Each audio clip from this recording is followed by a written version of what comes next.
มีสองสาวนี่แน่สบายดีน้องสิดากับน้องสันใส่เพิ่นบ่ครับเรื่องหมางนี่เราต้องไปหาจ้างน้อยกล้าตายแล้วบัดนี้มื้อนี้ก็คอยก็บ่จิตบ่แซนแน่มาอัปเดตเฮิรนป้าน้องบุญตาอยู่บ้านดอนกองเมืองอัศพรแขวงสวรรณเขตเด้อเห็นน้องฝนน้องบุญตาติดต่อไปว่าปลาเพิ่นเยอะหมางแล้วเด้อว่ะพอบ่มีมองอยู่แล้วเพิ่นบ่มีมองอยู่แล้วฝนตกหนักฝนตกเท่าใดก็ได้แข่งฝนหามองลบยะอยู่ก็เลยให้ซุมเฮามาเบิ่งปรึกษากันอีกด้วยว่าทั้งลุงและทั้งแม่เรานำว่าสมควรเฮ็ดใดต่อพอซุมเฮาก็ยังรออยู่เด้ยังรอว่าผู้ใดน้อสิฝากเงินมาเพิ่มช่วยเหลือเพิ่มเนาะก็ยังบ่ทันเห็นอยู่สบายดีบ่จิตสบายดีบ่แซนเด้มาฮอดล่ะแม่น้องบุญตาก็มาฮอดล่ะตอนนี้ลุงเพิ่นก็มาครบแล้วทางแม่น้องบุญตาก็มาแล้วนี่ตอนนี้ก็พ่อแม่เพิ่นมาแต่เรนูนครก็แวะมาดินนำอันนี้สบายดีถ้าลังเถือพอได้ซอยซอนกะสียักแว่นส่งแอนแน่บางทีเพิ่นก็ซอยก็มีได้3 แผ่นบ่ได้บ่เนาะลังเถือพอได้ซอยสังกะสียักแว่นส่งถ้าเพิ่นเงินเพิ่นคาดเงินเพิ่นหลายแล้วกันมีสองสาวนี่แน่สบายดีน้องสิดากับน้องสันใส่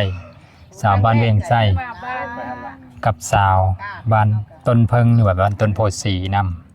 ลูกพ่อบ้านก็มาน้องสันใส่ก็มาครั้งแรกน้องสันใส่ก็ได้สิดาได้เคยมาจากเธอล่ะ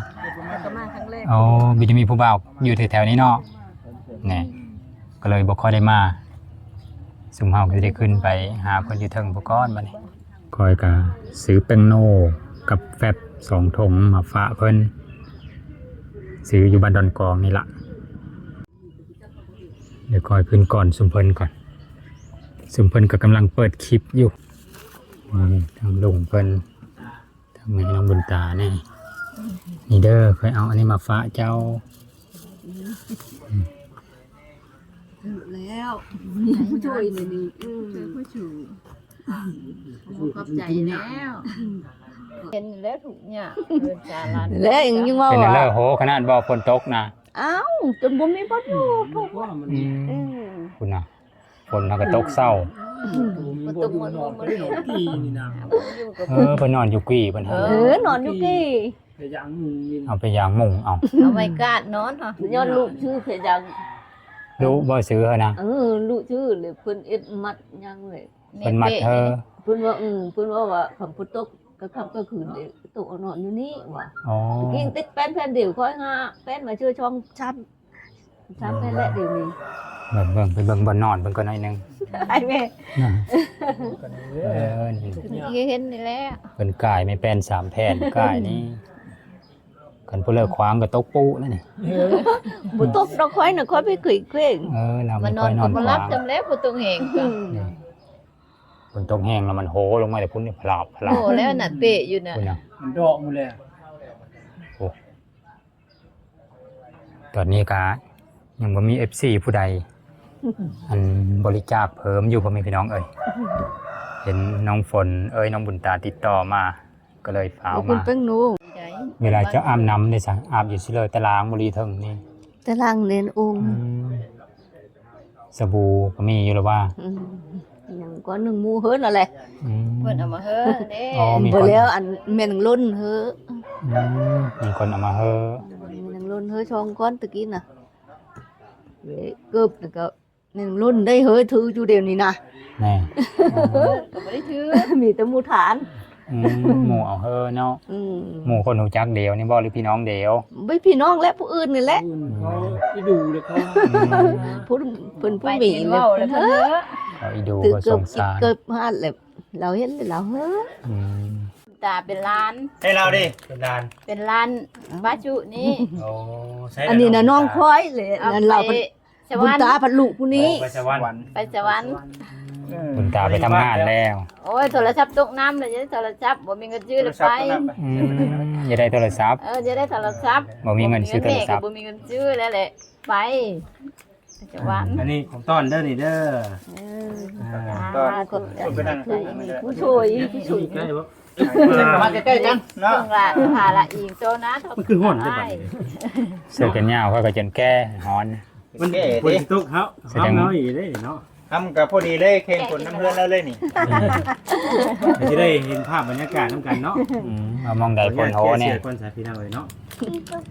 น้องบุญตานะโทรศัพท์ตกน้ำน่ะไปหาเงินซื้อโทรศัพท์ โอ้ยเนี่ยนั่นแล้วคำมันได้ว่ะจะได้โทรศัพท์แม่ก็บ่มีเงินซื้อเลย ได้โทรศัพท์แล้วเพิ่นก็เลยไปเฮ็ดเวียกอยู่เฮ็ดเวียกหยังน่ะที่สวรรค์ โอ้ยขายก๋วยเตี๋ยว ให้เพิ่น เพื่อนน่ะแหละ แค่ก๋วยเตี๋ยว ขายก๋วยเตี๋ยวแม่บอกกับแม่ก็ว่าแม่ก็บ่จักเนาะถึงได้ตีจักสิว่ามันเพิ่นว่าก๋วยเตี๋ยวกับก๋วยเตี๋ยวนํ บ่ได้ใดก็ได้เนาะ เพิ่นเว้าจักสิใช้ว่าจะวันแม่ก็บ่ไปอันน้องผู้นี้เป็นเอ้ยผู้นี้เป็นน้อง โอ้โห ผู้เรื่องน้องลาน้องลาผู้นี้บ่ น้องล้าน่ะก็น้องล้าอยู่พุ่นอยู่ผู้อีกยังบ่มาน้องล้าน่ะได้มาไว้กับเป็นแม่มันไล่เดี๋ยวนั้นเอ้ยอ้ายน้อง อืม ลูกแม่เดียวแม่เดียว ใช่แล้วฉันเนาะ ทำไอ้น้องไงแล้ว น้องกันเนาะ เป็นนั่นเลยว่าเว้าให้ฟังด้วยอันที่ว่าน้องฝนโทรมาติดต่อมาหาคอยว่าเพิ่นอยากมางแล้วน่ะได้ว่าลองเล่าที่ไปที่มาเลยเพิ่นสิมางเฮิรนได้ว่ะเพิ่นให้แจ้งให้อายฮู้จักว่ะ จะค่อยจิมั่ง เห น้อง ตุการณ์ว่าแบบใดก็บาชิมางนี่ แล้วก็คือที่เฮามามื้อนี้เฮาได้ข่าว ได้ข่าว ข่าวว่าสิมาเฮือนเนาะเลยมาถามไทยรายละเอียดเบิ่งเพิ่มเติม บ่มีเงินก็มันก็บ่ได้มั่งแล้ว บ่มีเงินก็บ่ได้มากแล้วที่ เงินบ่พอก็บ่ได้มั่ง เงินก็คือเก่าเนาะว่าจิตเนาะ คือเก่า เงินคือเก่า ซ้ำที่เฮาเคยแจ้งไว้รอบแต่ก่อนพุ่น เขาว่าเงินขอชุบทักกะจีเลยว่าสิมั่งลั่งมันนี่ทักกะจีมาเชิญจ้า อืม ก็ว่า เอาไว้ว่าอยากมากแต่หลังคานี้ โยคำเงิน ใช่ คำเงิน อ๋อเงินสุเฮาแล้วบ่พอพ่อแม่พี่น้องเอ้ย นะคำมั่งผันเงินบ่พอบาทนี่ เงินอยู่นำก้อยกับ8ล้านเนี่ยอยู่นำบ่จิตเท่าใดว่าบ่จิต 3,000 บาท หรือว่าเฮามั่งเบิดเนี่ยมั่งเบิดเลย เอาไม้เอาต่อแล้วเอามาเฮ็ด ท่อนเนาะท่อน เดี๋ยวมันดีสินะครับก็เอามาเฮ็ดเดี๋ยวว่าเพิ่นได้ส่วนเช้าไปก่อนสิบ่ได้บ่เรื่องนี้ได้ แบบว่ามั่างมืดนี่บ่ โดย ชัวร์มากบ่เลยแหละครับเอาเฮ็ดไม้ดีกว่าสินะ เฮ็ดหลังน้อยๆ แล้ บ่ วมี น้อยนี้เนาะ เฮ็ดหลังน้อยเพราะได้ให้มันดีกว่านี้สินะ ก็ดีแล้วก็มั่งก็ เจ้ามาขึ้นเพิ่งสิเดียซื้อสังกะสีมาใส่เฮือนนี่เบิดหลายเติบเด้ ใหญ่เนาะมุงมืดนี่เชื่อมืดลายเติมแล้ว บักกว้างๆนี่เนาะ3ห้องใหญ่ เห็ดน้อยประมาณ4สักเมตรเอาเห็ด โยมก็ประมาณจักเม็ดเนาะประมาณสมมุติว่าประมาณ5คูณเอาให้พอได้อยู่ก่อนเนาะ จะเพิ่นไม่เท่าคู่นี้เท่าไหร่ก็ คูณ6นะ คนพกบ่ คูณ6หรือว่าคูณ7ก็ได้ คน7เนาะก็โอเคอยู่เนาะ กว้างอยู่จำนวน หาคูณ7 พ เด้ อได้อยู่เนาะ มันหาขุดจิตนี่มันสิเป็นแบบหยาว เออ ก็บ่แม่น 6คูณ7บ่ ยาวไป เอา6 6 6คูณ 7 กระชากก็6ขุด7กระชากก็5คูณ6 มัน หกนี่แหละ พอดี มันบ่แวกกันไป มันบ่แวกมันบ่ยาวมันชุ่มโคนกัน มันเดินกันน้ำมัน น้ำแม่ ลำเม็ดนี้เนาะ ความลื่น สมมุติว่า ประมาณ ผมยาว7ผมกว้าง6 ได้ มันจะบ่ยาวขนาดเนาะ แม่มันยึดเข้าตลาดน้ำมัน บ่คิดว่าน่าจะได้อยู่แต่ให้คือเบิ่งเป็น แต่ว่าเรื่องงมเฮาก็ยังบ่ฮู้ว่าสิเฮ็ดไปได้ซั่นใดเนาะแต่ว่าเฮาก็เฮ็ดไปตามงบนั่นแหละพี่น้องเนาะได้ทำาใดก็เฮ็ดไปทำนั้น ไปก่อนติ ไปก่อนเฮาก็ แล้วก็ขอแจ้งว่าเงินน่ะอยู่นำซุมเฮาหมดเด้อบ่ได้ฝากไว้นำเพิ่นนะย้อนซุมเฮาว่าคันถ้าฝากไว้นำเพิ่นน่ะมันแห้งบ่มีมันแห้งหมดไปซะเนี่ยเพิ่นซื้อแป้งโน่บ่มีมาควิดก็ซื้อมาควิดซะ แม่ เอาไปมารถแห้งหมดไปแล้วบ่ได้พี่ยังซ้ำอ่ะนะก็เลยว่าเงินละทุกกีบทุกบาทอยู่นำซุมเฮาหมดเด้อ บาดมากนี่ กินอีไหม เฮามากนี่เฮาสิได้จ้างบ่ได้ว่าได้ ก็มันได้จ้างนั่นแหละจ้างมากจ้างเฮ็ด บ่จังเฮ็ดผู้เดียวก็บ่เป็น แบบว่าหวานนั่นหวานนี่มันบ่มีผู้มาเฮ็ดนำไอ้น้องก็ทนเลยตาเฮ็ดทน เท่านี้บ่ ไอ้น้องใดอย่างน้องผู้หนึ่งก็บ่มีโพนนั่นเท่าน่ะ น้องผู้มีโกก็โอ้ยอันนั้นก็มัน เหงา แต่ชิ้นน้อยๆอย่างกัน ชาวบ้านมามั่งซอยแหละเฮาเอาอยู่ให้กินมาสู่เพิ่นกินที่แบบได้บ่รู้ว่าได้ มันบ่ได้มีบ้านมาคอยนะ ส่วนใหญ่ก็มีแต่ เออ จ้าง บ่มีจะได้ บ่ เงิน มีในบ้านมาคอยสิแบบนั้นเราบ่มาเลย เอาว่าจ้างเท่านั้นเท่านี้พอเฮ็ดนั่น คนไปกินแล้วเขากิน บ่แพ้ เขาบ่ เขาจะมา โอ้ส่วนหลายมีแต่เงินแล้วเนาะแถวนี้น่ะ บ่มี ไอ้น้องนะ เงิน กะ กะ ไอ้น้องมัน แม่ว่าทอนก็เขาบ่เฮ็ดแล้วเขา จ้าง เด้ บ้าน เนาะ เคยได้ฮู้ว่าฮู้จ้างสิเอาเท่าใด เจ้าเลยจังมาก็ดีมันรู้จักคุณจังมา อืม เคยได้ลุ้นกันเนาะ ยังบ่ได้เคยแอ่นสางผู้ใดเลยบ่ว่าคันทำหมางนี่จะได้เพิ่นเอานำจะได้ค่าแห้ง เงิน แม่น้องบุญตาว่านี่ได้กู้อยู่บ่ตัวนี้ ฮู้อยู่ข้อยก็แนวเว้านั่นแหละเขาก็ถามสั่งเขาก็ยังบ่ทันไปได้ไปถาม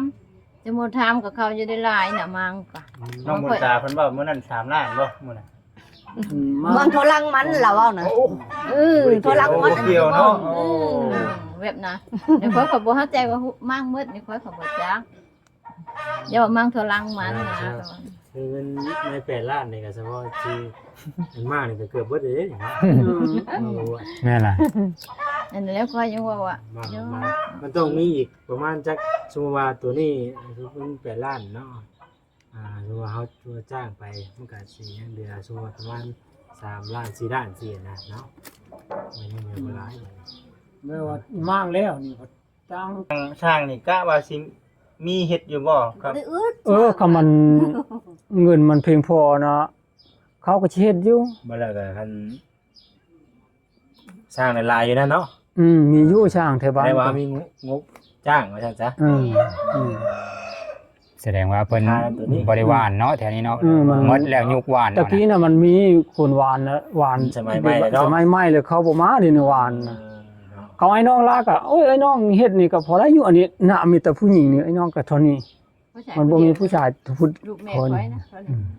นี่บ่มีคนก็บ่จ้างนั่นแล้วค่อยมาบ่เฮ็ดบ่ได้ ร้านก็บ่มีข้อยก็ถอดลูกชายผู้เดียวนะ โซนบ้านดอนกองล่ะบ่ค่อยมีแล้วหวานเอาเนาะ บ่ โซนบ้านเวียงบ้านบึงบ้าน อืม จอมหาดอย่างโซนจังพุ่นล่ะเขายังหวานเอาคือเก่าได้ อืม คันจะปลูกเฮินบ่มังเฮินบ่นี่น่ะหวานกันได้ อิงตามบางอันคุ้มเหรอบ างครอบครัวเนาะ บางครอบครัวอันนี้พอครอบครัวมัน อ๋อ เท่านี้มันบ่มีผู้ช่วยเขาเฮ็ดดอนนั้นดอนนี้เนี่ยมันบ่มีผู้เฮ็ดนำเลยเขาก็บ่มานะครอบครัวไอ้น้องขอยนี่ เขากะว่าคาธมาก็เฉพาะเขาบ่มาบ่หลายคนดอกว่านั้นบ่ เขา เขาเลย มา บ่มา แม่นเขาจ้าอยู่แล้ว คือในความคิดของบ่คิดน่ะถ้ามั่งไปแล้วเนาะมั่งไปแล้วแหละไม่อันใดที่ว่าเฮ็ดได้ก็คือเก็บเฮ็ดไปเลยหั่นนะสามารถเอาไม้เก่าเฮ็ดได้ก็ได้หรือเปล่าบ่ซั่น นี่คือไม่ปรุงไม่เป็นแบบนี้นะ แบบเป็น ได้ เป็ เนาะ นยังนี่สิได้ดอกอันไปเอาเฮ็ดนี่แหละ แป้นพื้นนี่ดีแล้วแป้นพื้นนี่ เอาได้ ชามห้องเลยเฮ้ยชามห้องเนี่ยค่อยเว้าน่ะ มันช่วงห้องไปบ่เป็น ชามห้องช่วงห้องน่ะบ่ได้ บ่ง่ายกันมากลงมา แม่ดอกจะได้ใหญ่ เฮ็ดน้อยใหญ่ก็ตามแต่ขวานมันเลย3 นี่ว่าได้ชาม เอาไปเฮ็ดใช้ สมมุติว่า6คูณ7นี่ก็ต้องให้ได้3ห้อง แม่น เยอะกว่าอัน เฮาก็ต้องย่อให้มันได้3 แปลว่าย่อเฮาน้อยแต่ชื่อนะ น้อยแต่ว่าให้ได้3ห้องคือเก่า แม่น หมายมันลด3เนาะ บ่มัน บ่ รู้ ให้ล จั ด ก ห้องใช่บ่ได้ก็สิน้อยสิใหญ่ให้ได้3ห้องคือเก่า อันนั้นเนาะเพิ่นถือในนั้นเนาะ ปลูกบอนเก่าแล้วทำเฮ็ดทำเก่า ผู้บนเก่าก็ไม่เก่าน่ะเฮ็ด ถ้าไม่น่ะบ่เป็นหยัง เขาไม่อะไรก็ไม่หมดเลยเฮ็ดได้ แทนเก่าก็บ่ได้ไม่ แทนเก่าแบบแต่เนี่ยตานายเนาะโดดเก่าปลูกโดดเก่าก็บ่ได้ โอ้ เขาก็ชำเก่าเขาใหญ่กว่าเก่าหลายเพิ่มเช่าขึ้นได้น่ะ เคยเฮ็ด3ห้องแล้ว3ห้องอยู่หั่น ถ้าลื่นน่ะได้เนาะ ลื่นได้ เก่า เฮ็ด ลงแล้ว คำชามห้องเฮ็ด4ห้องน่ะได้คำชามห้องเฮ็ดช่องน่ะบ่ได้ โอ้ ลื่นเลยได้น่ะ อืม บ้านนี่น่ะคือถือศาลา เอา น่ะ บ้านเพิ่นเคยถือแบบนั้นเพิ่นว่า บ่ตีดอกตัวนี้ผมเชื่อพี่น้องเอ้ยเนาะแต่ว่าก็ไม่เครื่องเก่าเฮานี่ก็คือสิใช้ได้หลายอย่างเติบอยู่ดอกไป สิใช้ได้คันที่บ่ได้เนี่ยก็โทรแปรมันนี่แหละ มันเนี่ยมันดอก มองว่างอันไม่แปลนใช่นะบ่ มันวางแปรนใช่ตัวนี้แหละ สภาพตอนเวลาฝนตกแห้งเนาะ อืม ฝนตกนี่ป้าส้นเขาเลยเนาะ โทรเพิ่นแล้วชนอยู่นี่ ลูกแล้วอยู่แต่มุตะลุมตะลางแล้ว ว่าไม่ตกพุ่นได้แล้วเนาะตาลงมาเลยเนาะ อยู่เฮินลูกเลย ก็จะไปเจอแจ้ง ตัวไปตัวเล่า ล้านกันแล้วมันจนบ่เห็นมันมามันไป จะไป มันบ่มามันบ่ได้ใช้หยังนะล้านน่ะก็มันบ่เป็นตาใช้หมาเลยเนี่ยตาเห็นนั่นแหละฉันเหินกันนั่นนี่นั่นแหละ คุยกับอ้อมนำลูก อย่างตะคอยนี่คอยก็อยู่นำลูกนำเอ้เนาะก็เฮ็ดได้ บ่ตีดอกครอบครัวไผลาวตัวนี้ แม่ ก็ น เนาะ ๆ เข้าใจอยู่ตัวนี้นะพี่น้องเอ้ยเนาะญาติพี่น้องซอยก็ซอยซ้ำทีแนวเฮาซอยได้เห็นแหละ เจ้าที่เขาสวยได้ แม่นแต่ว่าตัวที่เรื่องไม้เรื่องตอกเฮานี่แหละพี่น้องเอ้ยเนาะมางลงมาคันว่าให้สร้างเฮ็ดก็ให้เพิ่นเฮ็ดไป อันใดบ่ได้เฮาก็ทิมอันใดได้เฮาก็มาใช้แบบนี้หันนะ แม่น อันนี้คือในเรื่องความคิดของทางเฮาเองเนาะ แม่น บัดนี้คือหลักๆเลยนี่คือเฮาต้องให้ฮู้แบบว่าค่ามั่งกับอันน่ะค่าสร้างเฮ็ดบัดนี่เนาะจ้างมั่งจ้างเฮ็ดแล้วบัด แม่น ตัวนี้แหละคือสำคัญเนาะ แม่นแหละ อ่า ตัวจ้างเฮ็ดจ้างมากนี่แหละ แต่ค่าสร้างนี่ก็บ่พอแล้วว่าไปมาเนาะตอนม้างลงก็จ้างเขาเฮ็ดอีนี่ก็8ล้านนี่บ่พอ สมมุติว่า3ล้านจ้างเบิดนี่ได้ซะมันสิมีบ่ มากนี่บ่ได้เฮ็ดจ้างแบบใด จ้างมั่งนี่ จ้างมาก จัง ช่าง ปุกนะ บ่จ้างแต่มั่ง จ้างแต่มั่ง มางลง มาก สามห้องนะห้องละล้านอันนี้นะ อืม ทั้งหลุมทั้งเทิงหมดนะม้างหมด แบบว่ายิปุกจ้างปุกตั้งห้า อ่า พวกเขาจังว่ากันเนาะว่ากันอีกนึงเนาะ เปอร์เซ็นต์คิดว่าได้ซะ3ล้านนี่มั่งเบิดนี่เจ้าคิดว่าได้ บ่เจ้าอันว่าเป็นสิเจ้าว่ามันค่าแบบว่าทางปุกทางมั่งเจ้าเถาะคำว่าเจ้าจ้างมั่งแล้วแหละปุกเขาบ่จะได้รายผันถ้าบ่มีผู้มาเฮ็ดอีกงบก็บ่พอเลยก็ยังมันยาก อ๋อ ค่อยเว้านะ แปลว่า ถ้าว่าจ้าง ตีไปทั้งสองอย่างเลยสิบ่ อืม ทั้งมากทั้งพวกให้ไหม้สิบ่ สบาย อืม ค่อยเว้าได้ อย่างน้อยก็ชูว่าเดินมั่งลง มันชูว่าเฮาพูดเลยพูดกันมาได้แหละเรื่องของคุมราคาก็จังว่ากันไหมเนาะมันก็มีทางเวลาเพิ่นเป็นซอยมาเพิ่มเติมอีกก็มีเนาะ ตัวนี้เฮาบอกบ่ได้ เราบ่ได้เนาะ แม่ เฮาเฮ็ดโครงมันไว้ก่อนสินะ เฮ็ดก่อน นอนกินก็นอนไปก่อนป้าอดเอา เนาะผมแต่เฮานอนอยู่ที่ก็บ่ตายกันแล้วก็ แล้วก็ มั่งลงแล้วก็บ่มีประโยชน์เดี๋ยวนี่ก็ อ่า แล้วก็นอนไปก่อน ช่างนั้น นอนเตียงแล้วอย่างนั้นไปก่อนเนาะ คอยก็โชว์เฮาแล้วนี่นะเขามาประมูลเบิ่งน่ะ ว่านี่ ว่าเขาจักคอย เพิ่นเคยเว้ารวมหรือว่าทั้ง บ่คอยว่าน่ะคือว่าโลมนั่นแหล้วเขาเจ้าสิเว้านั่นน่ะแหละ แล้วเขาแล้วเขาถามว่าสิเฮาคือมาประเมินเบิ่งคอยน่ะบ่จักแล้วก็โทรมาเจ้าหากระทุกกระเทินบ่ทันเนาะจ้างโทรมานี่แหละคอยสิถามมักช่างก็ทำนั้นเจ้าสิจ้างน่ะเอาจะช่างน่ะเฮามานำคอยนี่นะฮะเพิ่นยังบ่มานี่น่ะเขาว่าเจ้าเอาสิจ้างเท่านั้นคอยสิห้องมามันเขาเอาเบิ่งก็ได้ ในความเป็นจริงเนี่ยเฮาต้องได้ถามสร้างอยู่ตรงนี้รถเนาะ แม่ ต้อน งจักรถแต่ว่าเพิ่นอยู่ใช้สร้าง อยู่พูน เพิ่นอยู่เพื่อนบ่ บ่มาน่ะเพราะเนี่ยมันยังบ่กล้ามาอยู่ทุกเจ้าฮะ กามาก็มีแต่ จักมาเจ้าสิมา แล้วค่อยห้องนี่ก็มาอยู่นะมัน ลมกับเพิ่นแล้วก็ เดี๋ยวมาเจ้าเอิ้นมานี่ก็มานะ ล้มหลังกล้องบ่ เฮาก็จะบอกกันก็ ว่ารถก็อยู่นี่อยู่แล้วเนาะ เขาอยู่นี่ดินี่นะ เดี๋ยวไปห้องเอามาทางบ่ แม่นเอาจ้าๆเลยไปบ่เป็นหยังดอกบ่จับหรอก จันยังเนาะ ไปบอกเราเลย บ่กล้ามานะเจ้ายังบ่ต้อง อ้าวสบายดีเด้อสร้างเด้อสบายดีเดี๋ยวให้แล้วหน้าบ่ได้บาดนี้เนาะพ่อไม่ได้สร้างกันเนาะ สร้างกับพ่อคือกันเลยนะ พร้อมม้างเลยว่ะ พร้อมเลยนะ พร้อมม้างพร้อมเฮ็ดเลยเนาะพอแล้วให้แล้วหน้ามาเลยเด้ แล้วมันทำบ่แล้วเว้าบ่แล้วนี่แหละก็เจ้าเตรียมมาเพิ่นมาแล้ว ตอนนี้มาตกลงกันว่าเพิ่นทั้งม้างทั้งเฮ็ดให้ไหมแล้วเลยนี่เท่าได้ค่าสร้างเฉพาะค่าสร้างเนาะ ตอบเพิ่นเบิ่ง คือ มาเฮ็ดละเฮ็ดน้อยๆนะเฮ็ดน้ อะไร อย ก็6 คูณ 7คันมาอันน่ะเฮ็ดนะ เป็นหมื่นน่ะนะ ๆแต่ว่าเอาไม้ตัวเก่านี่ละตัว ได้ ใด ตัวเก่าอันไหนมันได้เนาะมาหัวเนาะ ตัวใดมันได้ก็เอาไม้ตัวเก่านี่ละให้สร้างประเมินเบิ่งสิซื้อตัวใดเพิ่มอีกก็ตัวใดซื้อตัวใดเพิ่มอีกแต่ว่าบ่ได้เฮ็ดใหญ่ เอ้าอันใดฮักกับป้าเพิ่นก็ไปตีบ่แม่นว่าบ่ว่ามันฮักอันใดฮักอันยังกับป้าเลยนี่น่ะนะ เบิ่งแต่มันได้ มัน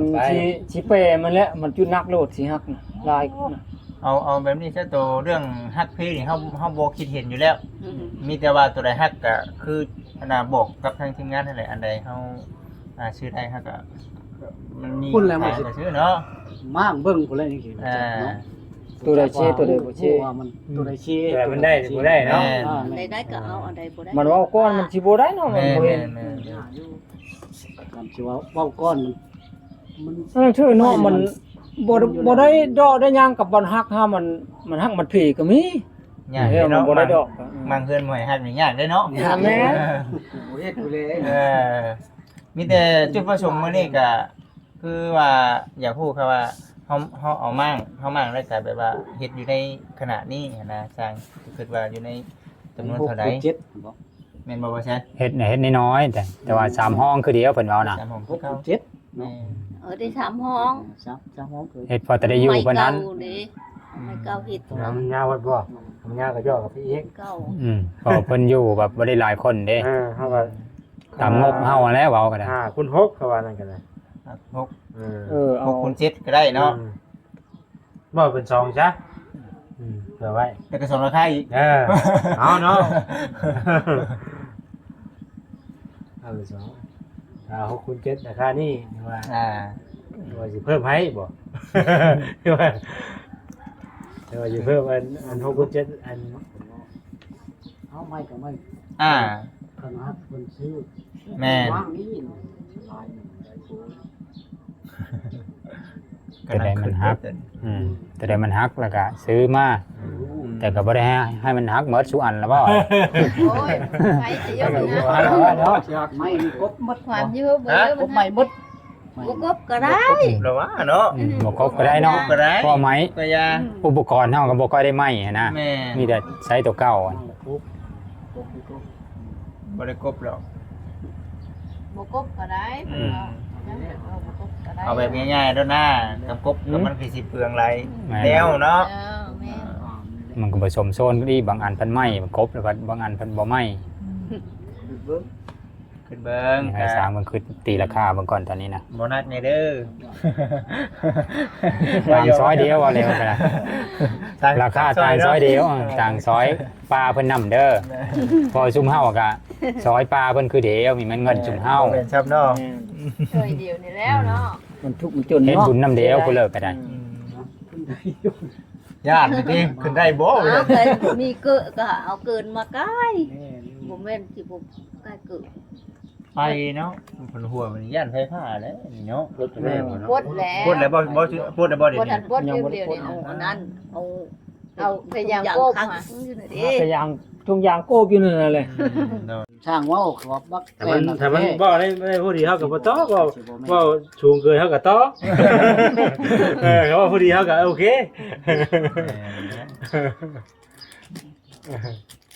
ยังคืออยู่ได้ช่าง กันว่ามันผู้ดีมันผู้ดีเพราะนั่นแหละก็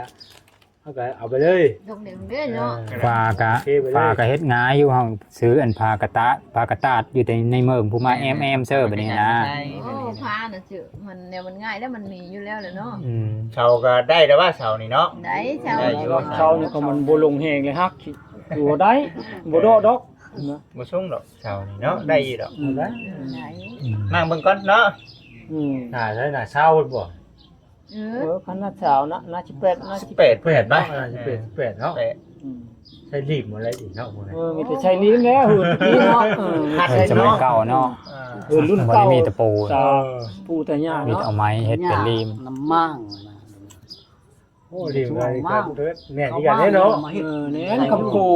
อยู่กันแน่นี่ดอก คันมีอันนี้มันเป็นไม้แล้วเลยอยู่ลุ่มได้เลยเฮ็ดไม้ได้อยู่ง่ายอยู่อันนี้เป็นโชว์ขั้นตอนเนาะ แม่ ขั้นตอนนึงละมั่ง แม่ มั้งแล้วยังมาเฮ็ด บ้างแล้วละเฮ็ดน่ะใครอยู่เพราะว่านั้นก็ว่ามาเฮ็ดผมบ่เห็นมามั่งอีตาห่านะก็มัน มั้งก็อยู่หั่น แล้วสองแบบเลยนี่มั่ง มั้งแล้วก็เฮ็ดเลย มาแล้วก็เฮ็ดอีกบัด เพิ่นว่ากันถ้ามั้งแล้วล่ะบัดป้าอ้อยบัดจักผู้ใดสิมาเฮ็ดให้ก็เลยว่าเว้าในเดียวน้ำเดียวสร้างเดียวกันนี่เลย นี่ก็มันสองอย่างนี่ ว่าน่ะไปเฮ็ดไหน เฮ็ดได้อยู่ว่า มั่งนี่เนี่ย แต่ว่าหาเรื่องมากคน บางคนเพิ่นเว้าม้างง่ายเนาะบางคนเพิ่นทำลายแล้วมันคักว่าซั่น คำบ่จะได้หรือว่าง่ายอยู่ เฮ็ดได้นี่ อ๋อในกรณีที่ม้างไม่จะพิมพ์เลยล่ะง่ายเพิ่นว่า จ้างมากสิก้อน แต่ตูดเปรนี่ถือสิได้ทายอยู่แล้วเปรมันเขามากไม้เฮ็ดไม้น่ะมุงจังซี่นี่มันเปรน้อย แบบสร้างเพิ่นย่านมันฮักมันพี่หันบ่เดี๋ยวนี้ ย่างนั่งโอเค บ่โตฮักพี่เฮาก็เข้าใจอยู่เนาะ อืม เขาก็เข้าใจอยู่นายสร้างเอ้ยเพราะว่าเฮาเห็นเฮือนซั่นมันเป็นไม้มันเป็นไอ้นี่น่ะมันฮักมันพี่เฮาก็เข้าใจแม่น ความเชียงมันหลายโพดบ่ยิงบ่อยู่กะเชียงดึงมาก ย่านลงมานี่บ่โอ้ แต่แม่มันฮักไปอย่างเดียวเนาะ ถึงเดียวนี่แหละถ้าตัวฮักก็ทิ้งเลยก็ยาดก เฮาเองพร้อมอยู่แล้วต้องระวังไหน ยาดก แน่เนาะ ลำดอกแบบนี้นี่ เสียงอยู่ มันบอกว่าเชียง ฟ้าคอยนี่ก็คอยกระตกซะนึงเลยขึ้นไปมาเอาดอก เฮาต้อง ยันตกไปย้อนเพราะคอยพาดอยู่แปรตัวไม้เองมันคอยยันชะโลลง มาก คอยเนื่องไปยังมาเฮ็ดข้าง เรื่องการ ค่าเฮ็ดเนาะเฉพาะค่าเฮ็ดแล้วว่า ใครเฮ็ดแล้ว 10 ล้านเพิ่นสิเอานำสร้างเพิ่นว่า อ่า 6คูณ7บ่ความกว้างความยาวของเฮินก็ได้ม้างลงให้มันน้อยๆกว่านี้ 10 ล้านก็ถือว่านักอยู่ได้ว่าซั่นเด้นี่ซุมเจ้าได้ ถ้ารวมทั้งมั่งพร้อมได้ซะ10 ล้าน ข้างมากเขาบอกมากเขาบ่รับคนคอยยา เฮ็ดนี่นั่นอยู่เนาะรับอยู่เนาะ แล้วก็เฮาจ้างเท่าได้ซะบ่แซ่นนั่นน่ะ6บอกกะเชียง 6คูณนั่นน่ะนั่น มันก็บ่คือกัน บ่คือกันบ่ ว่าบ่ได้มันคือกันนะแต่แต่ละทีมมันคือกันเนาะ ขอรับบัตรนี่สิได้ขอรับบัตรกันว่าเฮ็ดเออจังบ่พูดว่าได้บ่พูด ก็นี่บ่มีประสบการณ์เรื่องนี้พอดีมีแต่ซุมเจ้าหลักๆก็ได้ซุมเจ้าไปเฮ็ดให้ผู้นั้นผู้นี้เฮ็ดหลายๆเคสแล้วเด้ก็เลยยังบ่มีประสบการณ์เลยเรื่องเฮ็ดเฮินให้ผู้นั้นผู้นี้บ่บัดนี้นะความคิดเห็นก็เลยบ่ค่อยมีในเรื่องนี้เรื่องราคาแพงบ่หรือบ่แพงนี่10 ล้านนี่เพิ่นเฮ็ดให้แล้วมาเลยพ่อแม่พี่น้องเอ้ยเอาฝายังมาแอมใส่ข้างในมุงหลังคาอาจจะเป็นสังกะสีบ่บัดนี้นะ10 ล้านก็ตีเป็นเงินบาทก็ประมาณ 14,000 กว่าๆตีไป 15,000 ซะ คุณบ่พูดคุณได้เนาะ นั่นล่ะ ต่อได้อยู่บ่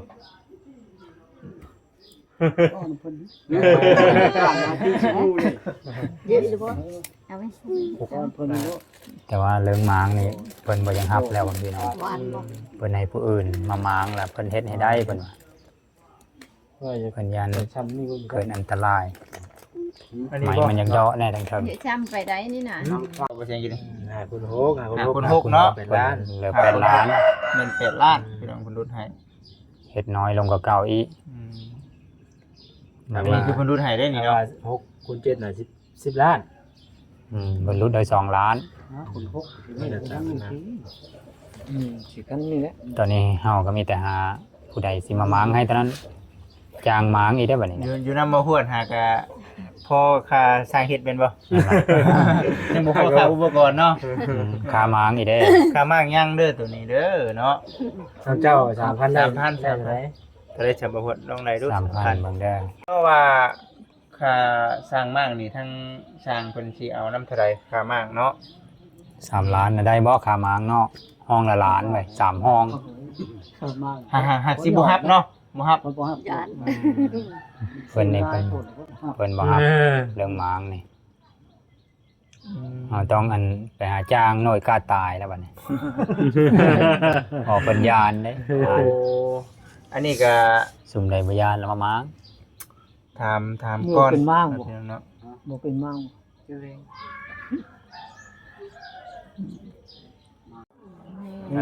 แต่ว่าบัดที่นี่น่ะในเรื่องค่าอุปกรณ์น่ะยังบ่ทันได้มีเนาะบ่ฮวด เนาะ เนาะ ยังบ่มีเลยครับอุปกรณ์ มี จุกแต่ขาช้างนะตอนนี้ แน่ นะ จุกแต่ค่าช่างกันว่าอยู่ใน